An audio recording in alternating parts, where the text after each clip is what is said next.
बिस्मिल्लाहिर्रहमानिर्रहीम अस्सलाम वालेकुम दोस्तों की हाल चाल है। तुसीं देखदे पैरशद अली टीवी ते मैं तुहाडा मेज़बान मुहम्मद गफार। सब तो पहले चैनल सबसक्राइब कर लो, बैल आइकन का बटन दबा लो, हर आने वाली वीडियो तुहानूं पहुँचे हो तुसीं वेखो।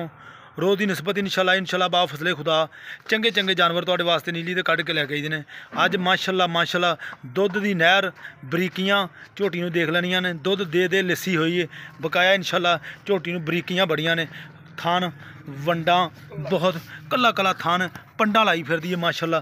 बज दूजा वारा सूई है मगर दे कट्टी है या कट्टा वो पुछांगे मालक नूं। कट्टी मगर दे कट्टी माशाल्लाह छड़ दे बई पिछों अगों मोड़ बिल्कुल माशाल्लाह बरीक बड़ी है झोटी।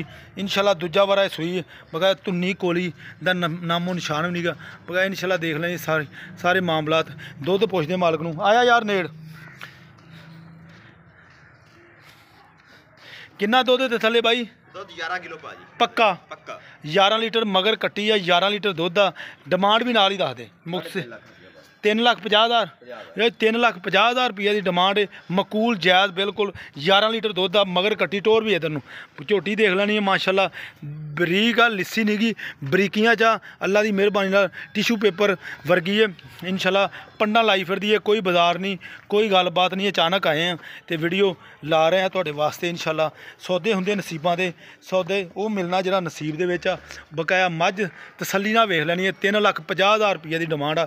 विच दे प्यार मुहब्बत होएगा थोड़ा बहुता। बकाया चिट्टी अख मत्थे ते फुल्ली ये तुसीं देख ही लेना सारा मामला। तो इंशाल्लाह उम्मीद करांगे वीडियो तुहाडे पसंद आएगी। मिलते हैं अच्छी और बेहतरीन वीडियो नाल।